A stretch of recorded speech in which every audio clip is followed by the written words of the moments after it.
Hello दोस्तों, आज के इस वीडियो में हम जानेंगे अमीर बनने के 3 नियम या कह लो कि 3 रूल्स ऑफ मनी।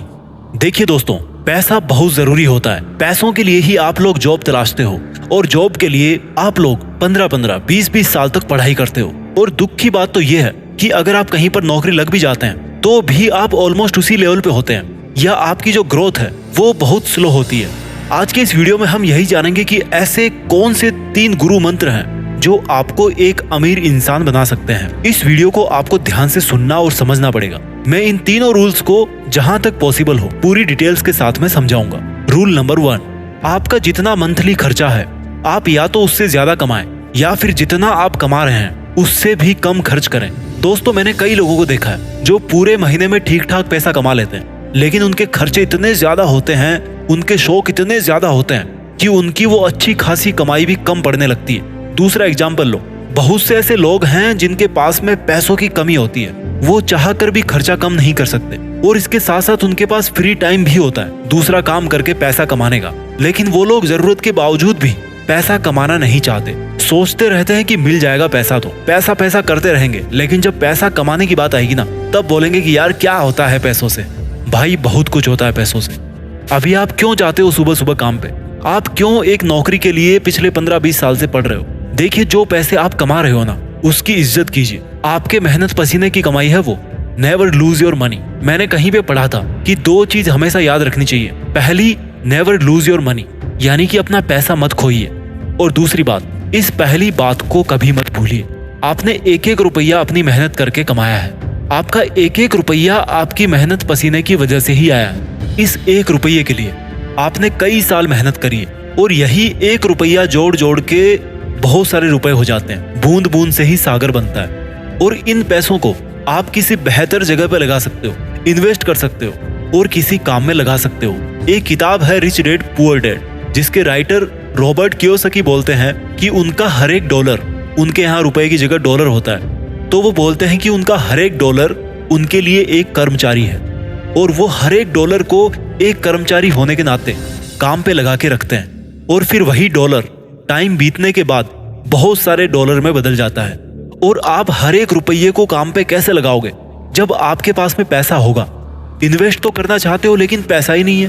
पैसा इसलिए नहीं है कि पैसा कमाते नहीं हो, क्योंकि फाइनेंशियल प्लानिंग पुअर है। किसी ऐसे इंसान को उधार दे के पड़े हो जो प्रॉमिस करके तो पैसा ले लिया, लेकिन अब उसके पीछे पीछे दौड़ रहे हो वापस पैसा लेने के लिए। इसलिए आपकी इस मेहनत की कमाई को पूरी सोच और पूरी समझ के साथ में बचाएं और खर्च करें। तो ये हो गया रूल नंबर 1, यानी कि आप जो भी कमा रहे हैं या तो उसी में काम चलाना सीखिए, दूसरों के सामने हाथ मत फैलाइए, या फिर आपकी कमाई कम पड़ रही है तो चलाइए हाथ पैर और सबसे ज्यादा दिमाग चलाइए, कमाइए और पैसा। रूल नंबर 2, उन चीजों के लिए कर्जा मत लीजिए जिनकी वैल्यू समय के साथ कम होती जाती है। दोबारा सुनिए इस लाइन को, उन चीजों के लिए कर्जा मत लीजिए जिनकी वैल्यू समय के साथ कम होती जाती है। इसको एग्जाम्पल के साथ समझते हैं। 2 आदमी हैं, दोनों ने 10 लाख रुपए लोन लिया। पहले बंदे ने उन 10 लाख रुपए से बहुत सारी शॉपिंग करी, मोबाइल खरीदा, लैपटॉप खरीदा, एक छोटी सी कार भी ले ली मैनेज करके, अच्छे अच्छे ब्रांडेड कपड़े खरीदे, जूते लिए और 3-4 महीनों में पूरा पैसा खत्म कर दिया। दूसरे बंदे ने क्या किया, उसने भी 10 लाख का लोन लिया था, उसको भी जरूरत थी अच्छे कपड़ों की, गाड़ी की, मोबाइल की, लैपटॉप की, लेकिन उस बंदे ने क्या किया कि इन चीजों में खर्चा ना करके एक टाउन के अंदर छोटी सी दुकान खरीद ली। अब जब धीरे धीरे समय का पहिया घूमा तो जो पहला बंदा था उसको EMI चुकाने में, लोन को वापस भरने में बहुत दिक्कत होती थी। उसकी कमाई से किस्त जाने लगी और उसके दिन बड़े मुश्किल से कटने लगे। लेकिन वही जो दूसरा बंदा था जिसने दुकान खरीदी थी, उसने उस दुकान को किराए पे दे दिया और वहां से उसको 5,000 रुपए मंथली किराए पे मिलने लगा, यानी कि उसको किस्त चुकाने में 5,000 रुपए की हेल्प मिलने लगी। अब मान लीजिए लोन था 15 साल का, तो वो जो पहला बंदा था उसके पास में कुछ नहीं बचा 15 साल बाद। उसने उन पैसों को वहां पे खर्च किया जिन चीजों की आज कोई वैल्यू नहीं है। जबकि जो दूसरा बंदा था उसका भी लोन खत्म हो गया, लेकिन आज 15 साल बाद उसकी वो जो दुकान थी उसकी कीमत 20 लाख रुपए हो गई, यानी कि उसको मंथली भी लोन चुकाने में हेल्प मिलती रही। और जब लोन खत्म हुआ तो उसके पास में 20 लाख रुपए थे जिनसे वो कुछ भी कर सकता था, क्योंकि ये पैसे केवल उसके थे।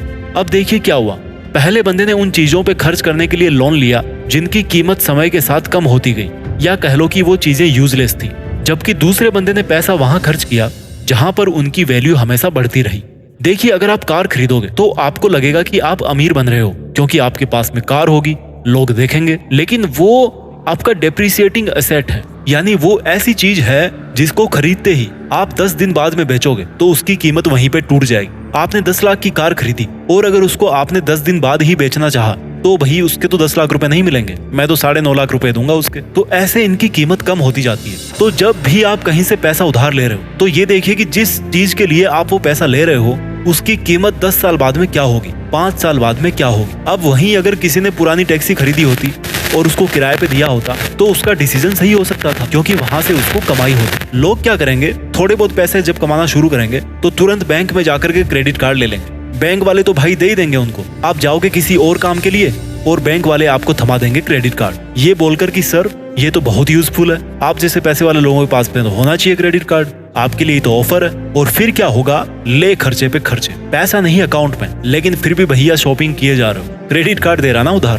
क्रेडिट पे मत जियो यार। अगर आपकी जरूरतें सच में ज्यादा है तो पैसा ज्यादा कमाओ, ऐसी चीजों के लिए क्यों उधार ले रहे हो जिनकी कुछ समय के बाद कोई वैल्यू नहीं बचेगी। तो रूल नंबर 2 समझ में आ गया कि never borrow money for depreciating asset. जिन चीजों की वैल्यू समय के साथ कम होती जाए उनके लिए पैसा उधार मत लीजिए। रूल नंबर 1 था कि या तो जरूरत से ज्यादा पैसा कमाइए या फिर जितना कमाया है उससे ही काम चलाइए। और रूल नंबर 2 है कि उन चीजों के लिए पैसा उधार मत लीजिए जिनकी कीमत समय के साथ कम होती जाती है। रूल नंबर 3 बहुत जरूरी रूल है ये। अगर आपने रूल नंबर 1 और रूल नंबर 2 को ढंग से समझ लिया और फॉलो भी करने लग गए तो ये जो रूल नंबर 3 है ना, वो आपके फाइनेंशियल मैनेजमेंट में तूफान ला देगा। रूल नंबर 1 और 2 का बाप है ये, और इसी रूल ने लोगों को करोड़पति बनाया है, अरबपति बनाया है। और रूल नंबर 3 है कि पैसों से पैसा कमाना सीखिए।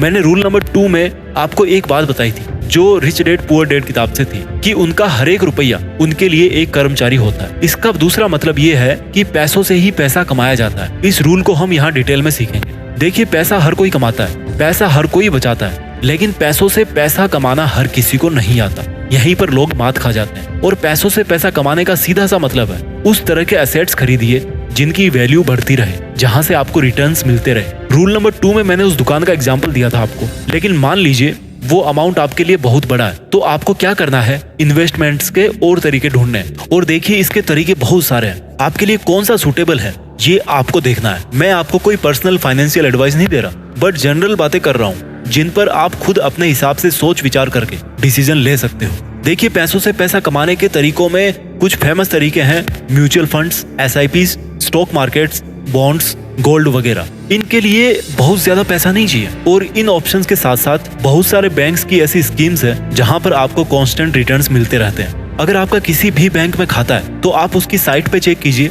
या फिर खुद ब्रांच में जाके चेक कीजिए कि क्या उनके पास में ऐसा कोई इन्वेस्टमेंट प्लान है या स्कीम है जो आपके लिए सुटेबल हो। एंड बिलीव मी, ऐसा कोई ना कोई प्लान उनके पास जरूर होगा। और बैंक छोड़िए, घर बैठे कर लीजिए। बहुत सारी एप्स है, वेबसाइट्स है जो आपको फ्री में कंसल्टेशन देती है और इन्वेस्टमेंट्स को आसान भी बनाती है। ये वीडियो कोई पेड प्रमोशन नहीं है, इसलिए मैं किसी भी ऐप का यहाँ पे नाम नहीं लूंगा, वो आप खुद रिसर्च करके देख लीजिए। एक चीज जरूर याद रखना कि जब भी आप इन्वेस्टमेंट करो तो जो इन्वेस्टमेंट होता है ना, वो एक गोल सेटिंग के साथ में कीजिए, एक लक्ष्य निर्धारण के साथ में कीजिए कि मुझे इतने टाइम के बाद में इतने पैसे चाहिए। और अपने इन्वेस्टमेंट डिसिप्लिन पे मेंटेन रहिए। सबसे पहले अपने मंथली खर्चे से इन्वेस्टमेंट का पैसा पहले ही निकाल लीजिए और उसके बाद में जितना पैसा आपके पास में बच रहा है उससे खर्चा निकालने की कोशिश कीजिए, क्योंकि अगर आज आप डिसिप्लिन में रहोगे तो इसका आनंद आपको आने वाले टाइम में जरूर मिलेगा। मैं जल्दी से आपके लिए इन तीनों रूल्स को रिवाइज कर देता हूँ। रूल नंबर 1, आपका जितना मंथली खर्चा है आप या तो उससे ज्यादा कमाइए या फिर जितना आप कमा रहे हैं उससे भी कम खर्च कीजिए। रूल नंबर 2, उन चीजों के लिए कर्जा मत लीजिए जिनकी वैल्यू समय के साथ में कम होती जाती है। और रूल नंबर 3, समय पर इन्वेस्टमेंट्स करना शुरू कीजिए। आई होप आपके लिए ये वीडियो यूजफुल रहा होगा। आप मुझे कमेंट करके बताइए कि आपको और कौन से टॉपिक पे वीडियो चाहिए। मैं आपके लिए लाता रहूंगा ऐसे यूजफुल वीडियोस। सपोर्ट करने के लिए थैंक यू सो मच। अपना ख्याल रखिए और आगे बढ़ते रहिए। जय हिंद, वंदे मातरम।